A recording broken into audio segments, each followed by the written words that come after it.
এখন সৃজনশীল 2 এর গ নম্বর প্রশ্নটা হলো একটি রম্বসের পরিসীমা হচ্ছে 11 সেন্টিমিটার এবং একটি কোণ দেওয়া আছে অ্যাঙ্গেল এক্স 45 ডিগ্রি হলে রম্বসটা কোণ। তো এটার কোনো বলার থাকে না, এটার নাম হচ্ছে রম্বস, যেহেতু নামই রম্বস বলা আছে।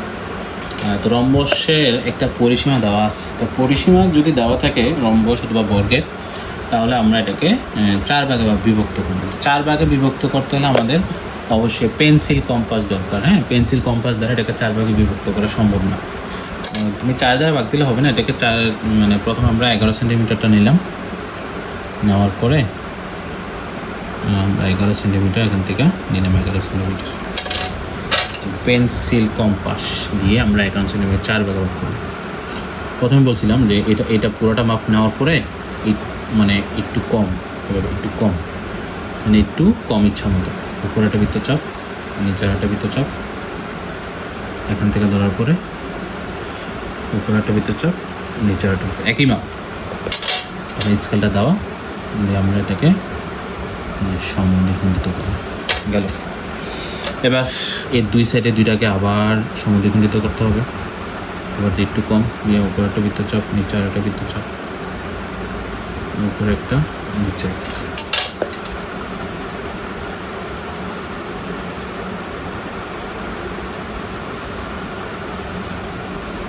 সেম কাজ, উপরে একটা, নিচে একটা, উপরে একটা, নিচে একটা।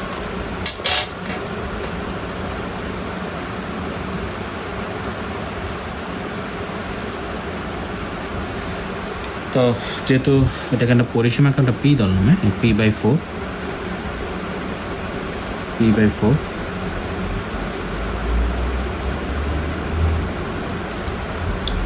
এটা কোণ।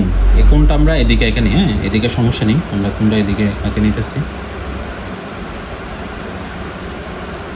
কোণটা আঁকার জন্য আমাদেরকে অবশ্যই চাঁদা ইউজ করতে হবে। এটা হচ্ছে আমাদের 45 ডিগ্রি, 50 এবং 40-এর মাঝামাঝি।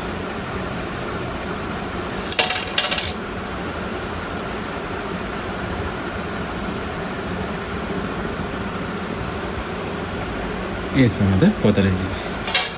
এবার রম্বসটা কীভাবে আঁকতে হয় একটু দেখো। যে কোনো রশ্মি এই থেকে কার সমান করে, এই যে P/4 এর সমান করে, ওই যে 4 ভাগে ভাগ করছি না, একটা মাপ নিয়ে আমরা এর নাম দিলাম P/4 এর সমান করে এই অংশ পাচ্ছি। এখন আমরা কোণের যে মাপটা আছে না, কোণের মাপটা আমরা এভাবে ধরবো, ধরার পরে এই কোণের মাপ আমরা এভাবে নেব। আবার কোণের মেইন যে টপিকটা এটা এভাবে নেওয়ার পরে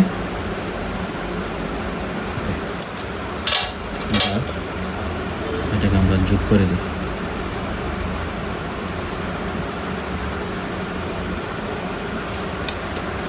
এটা দিলাম F।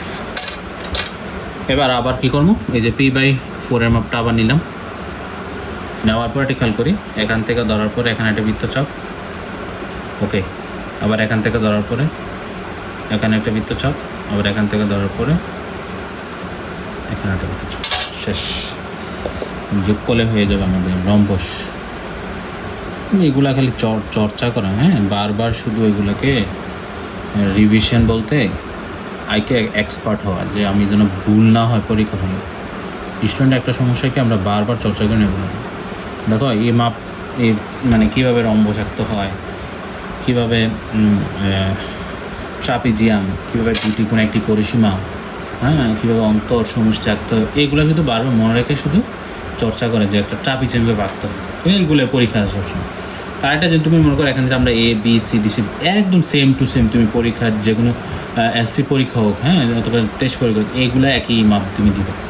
তো এইগুলো বিবরণ তো আমরা অবশ্যই ক্লাসে শিখেছি, বিবরণ নিয়ে আরেকদিন ক্লাস হবে। সবাই ভালো থেকো, সুস্থ থেকো, আসসালামু আলাইকুম।